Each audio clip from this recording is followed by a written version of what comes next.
এটা জামাতের কর্মীর উপর আক্রমণ করেছে, এটা ওই এলাকার সব মানুষ জানে এবং তখন থেকে আমরা এগুলো খোঁজখবর রাখছিলাম, আমরা এগুলো সমাধান করার জন্য আমাদের পক্ষ থেকে আমরা কথা বলছিলাম।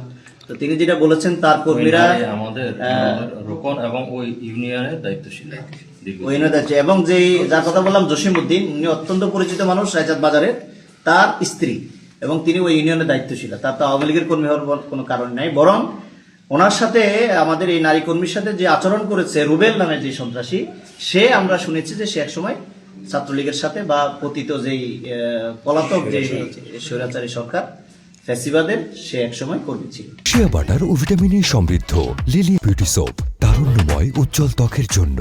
রিমার্ক,